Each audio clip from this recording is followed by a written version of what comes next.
Ladies and gentlemen, in this debate, you get to see government from two different lights, right? You want to see government as the protector of your belief, or either as the oppressor of your religious practice. But we see that, ladies and gentlemen, it is better in our side when you see government as the protector of your religious belief, because we tell you we tell you that government itself does not benefit from religious disintegration, and this is the burden of proof that they should answer. That what if eventually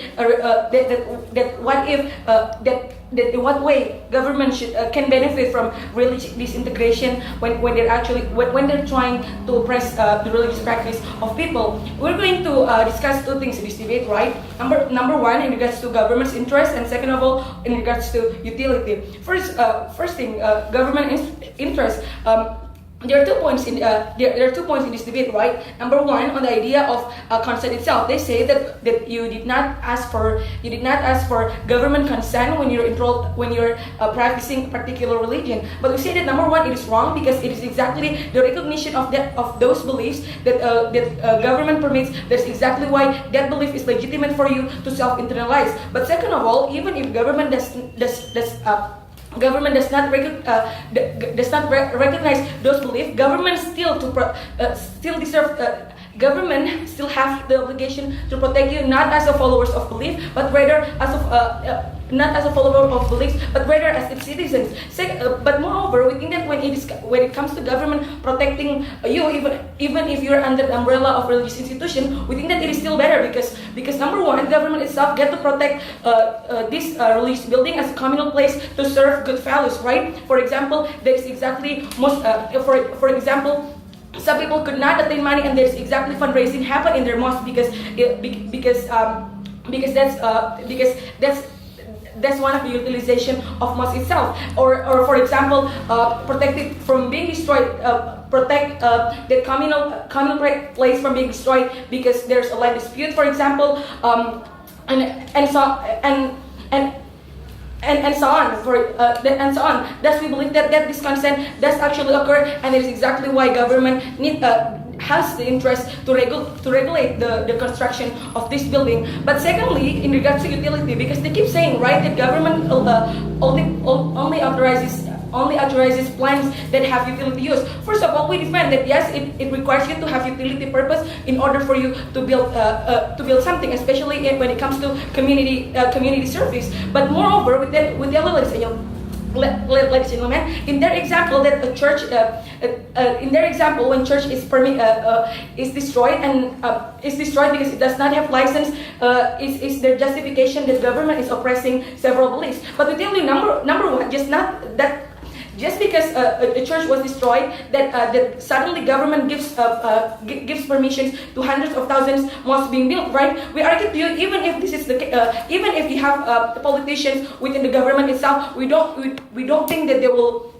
We don't think that they will let you build mosques out of no utilitarian purpose. But moreover, ladies and gentlemen, we're talking about communal places here where people can safely practice their religions.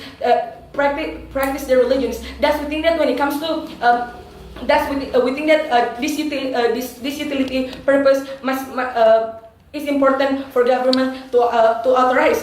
Secondly, we don't think that government eventually will. We don't think that this authorization is something that government will abuse, right? Because we think that government because back again we don't think that government will just let you.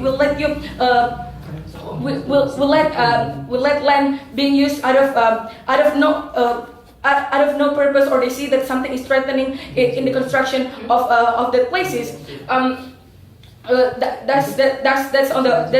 That's on the ground of government interest itself. Secondly,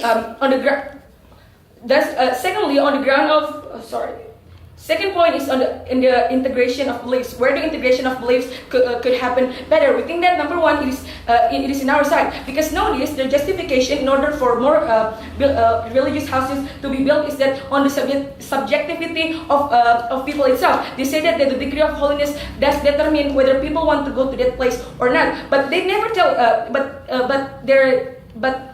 the argument of holiness is something that we could not judge, right? Because it is because even if a stay-home mom feel just as holy when she's praying in home in comparison to in comparison when she's praying in mosque, for example. And also a lot of people might even go as far as possible just so they could pray in a religious house where it has value for them. For example, if they are Muhammadiyah or they are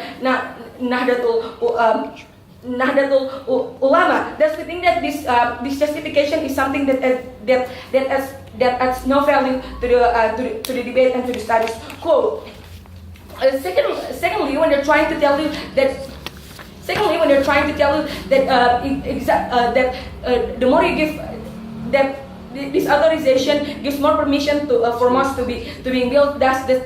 Thus, they will eventually justify the superiority that Muslims have. We think that superiority will be worse in their side, right? Because it is exactly when Muslims feel like they can do whatever they want, they could build a mosque everywhere. And secondly, we don't think that superiority comes from is generated from how many worship houses that you have within within a particular city. We think that superiority is generated from many different values that could possibly fuel your sense of superiority towards your own faith. But secondly, when they're trying to tell you that radicalization will happen, right? We don't think radicalization will happen in our side, because during that authorization, government gets to see the actual paper and the actual purpose of what is this mosque being built, and they will also know who built it and who is behind the plan of this mosque, and thus people thus any external threat will be minimized. But moreover, we don't think. Moreover, we think that radicalization will happen in their side, because most radicalized people are from underground sects, right? Sectors, right? Exactly. When you're actually allowing this, exactly when you're taking this authorization, people will be more likely to emerge in to just emerge and then suddenly build